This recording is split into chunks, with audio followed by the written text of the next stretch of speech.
Hi everyone, welcome to Divine Sacred Tarot. Welcome to the channel. Today is a very, very special message because I've been receiving a lot of downloads from the Divine Feminine in regards to the Divine Masculine. And as we can see on the page, this is definitely a time that Divine Feminines have been feeling this intense energy. Now, this had been obviously still post-eclipse during Mercury retrograde, but whenever you're feeling and finding this message, it is a huge sign just to let you know that your divine masculine is heavily thinking about you, even if they're not in communication with you. Like, let's just pause for a moment. All divine feminines who are listening to this, who are not in communication or even in sporadic communication with their divine masculines, the thing about this current energy is your divine counterparts are constantly connected with you, communicating with you. And look how much you are thinking about your divine masculine and you are not communicating and connecting with them, but you are in an astral. You are not picking up your phone and messaging them. This is almost a stubborn energy for both the divine masculine and feminines, but it's also allowing you both to delve deeper into who you both really are. So if you divine feminine are taking this time to heal and to ground yourself, to take time away from other people, to really understand who you are and what you're doing, who you are becoming, if these things are going through your energy field and your thought processes at this time, believe me when I say the divine masculines are mirroring this energy. We had a previous message a few days ago where there's a heavy mirroring energy between you and your divine masculine. So this isn't anything irrespective of where you are. This is basically saying that these energies have been culminating for a very long while. So when we are looking within ourselves, when we are in separation, we are looking to heal our trauma, to understand what it is we truly want, and to visualize and be determined to ask for what we want and allow divine inspiration to come in to us at the right time. And when those things happen, that is the fire within your solar plexus that will ignite you in doing. And you're going to know what the right thing to do is. We've often been told to do and not be. And now we're in this element of acknowledging who we truly are, acknowledging our power. And within those two cataclysmic energies, we're able to transform and bring in something else into this world. So what I'm seeing here is the divine masculines have truly wanted to take some time for themselves, and within that time they are doing things that are enhancing their future self. Everything we're doing right at this moment is enhancing our future self. A lot of divine feminines have been revisiting the past, probably say 4 or 5 years. And some of you are feeling a little bit nostalgic about what has happened between the certain connection, there's certain times in your connection that are coming up more prominently than others. It's almost like, wow, I haven't thought about that time in ages, or that I didn't think of that situation in that way.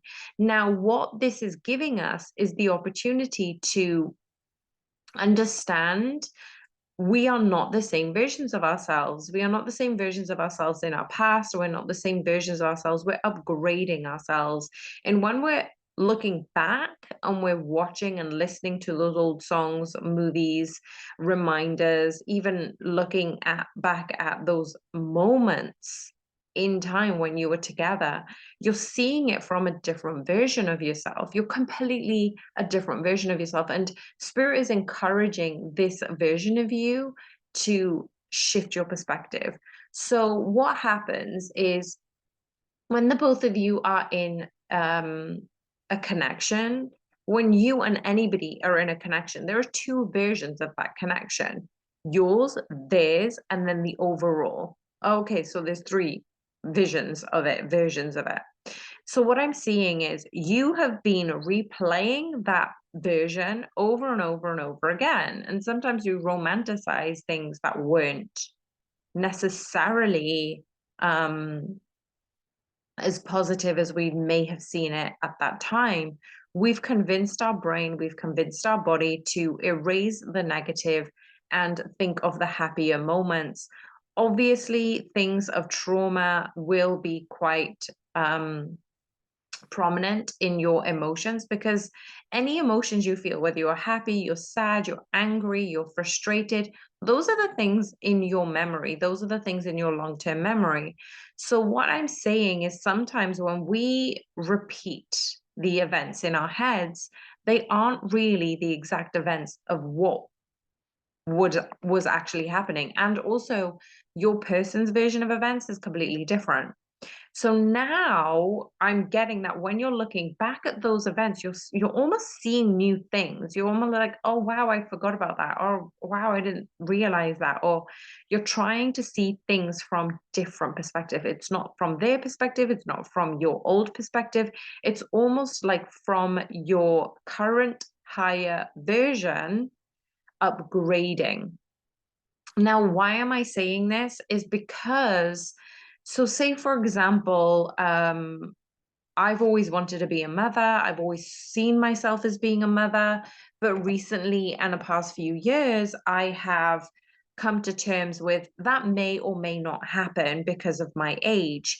Now, the only thing that I had recognized recently was when I'm seeing a child, I see being a mother, but I've realized and I've revised my underlying intention of where I'd want to give and teach them things. So what I'm saying is my whole perspective of what type of mother I'd like to be has shifted. My vision has shifted. And I'm understanding that in my previous vision, I'd wanted to give my child everything that they wanted, like all mothers do, right? But I wanted to be most prepared for me to do that. So I wanted to earn a lot of money. I wanted to take care of myself. I wanted to be in a relationship. I wanted all of these things to come together before that child came into this world. And I know the universe and myself as a creator, I have blocked the child from coming through in other ways, through other possibilities, because I've wanted these things to come first. So it's acknowledging where you are, how you're creating your future. And then just recently, I've realized that I'm just here to give them an opportunity to choose what their purpose is, to enhance their soul experience in this lifetime. So I then release the attachment of wanting a child, but I still hold the vision of what it feels like. The reason I'm saying this is this whole time between my 20s and between now my 40s, 20 years worth of time has given me the opportunity to revise how I've wanted my life and things within my life, my visions to play out. So this is where the divine masculine comes into play. So the divine masculine is giving you, divine feminines who are listening, the opportunity to revise and assess who you are, what is happening in this current reality for you, and then also understand what you want, what that vision is, and what does that vision look and feel like? Who are you becoming? Because the only way to change the future is to change your current reality. So right now, this time, right this second is the only time you can change your future. So you can't change the future. But what the divine feminines want to also say is there are things coming up from the past that are actually allowing them to revise the version of them in this current moment. So say, for example, this is a really good example that Spirit is asking me to do, is between Simba and Nala. Simba had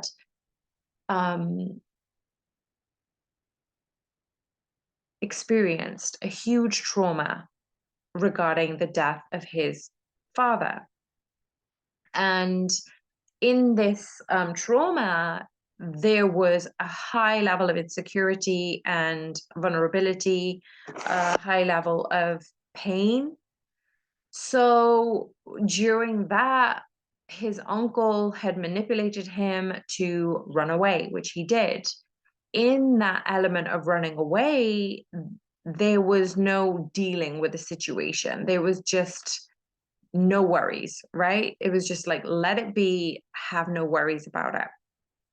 And then when Nala had come across Simba, not really knowing where he would be, but they met again years after. They were best friends. They had separated and they came back together, but Simba didn't know who he was.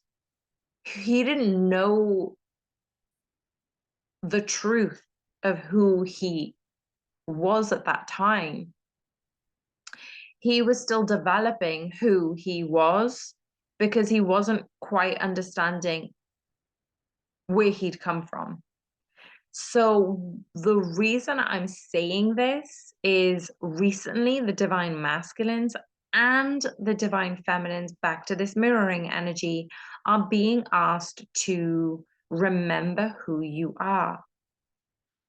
Who is the true you? Who have you been? Who are you now? And who are you becoming? Now, the divine feminines really do want to know this about the divine masculines. For some connections, this isn't going to be for everyone, for some connections, you can feel an actual block between you and your divine masculine. You can feel, even in your presence, that your divine masculine isn't quite letting you in to the full extent. And it's really difficult to explain, but all I can say is if this is you, you're going to feel it.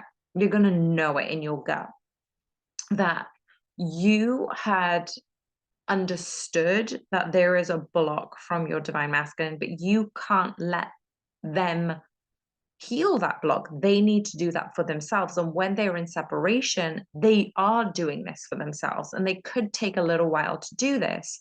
But this is basically allowing yourself to be where you are, choosing yourself, allowing what you are worthy of, divine feminines, releasing communication in the physical, allowing communication in the 5D and the 6D, 8th, 9th D, letting go of the expectation and having faith that you are loving your divine masculine unconditionally and all is well, all will be well.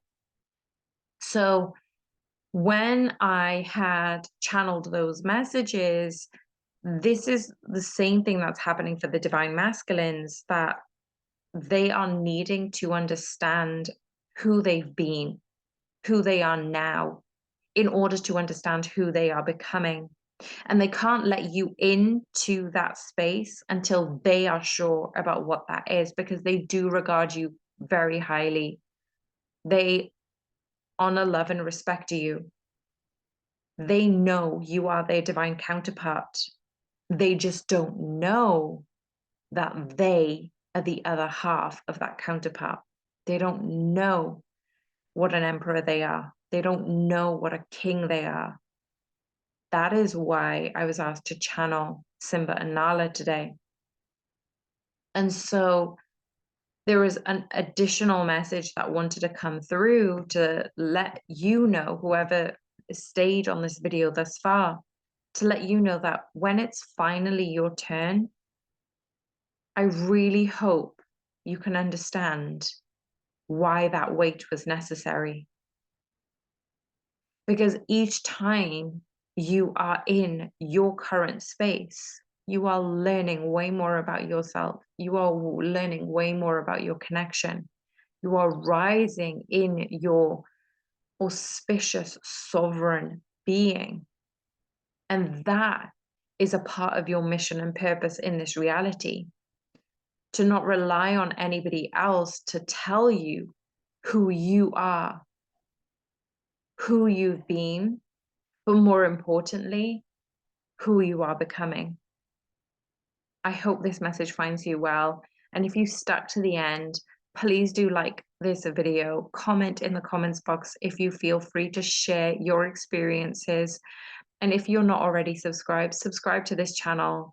My aim is that we reach 10,000 followers. If we can reach 10,000 followers, I'll be giving away a free reading over $100 worth.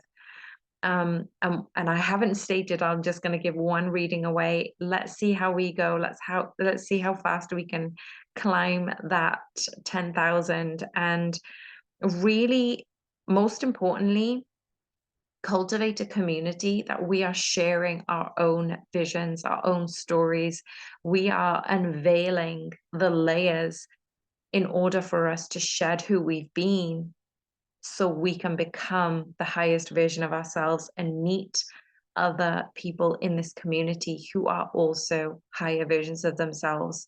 Because when we're elevating in this higher collective, in this community, we're also raising the vibration of the collective too.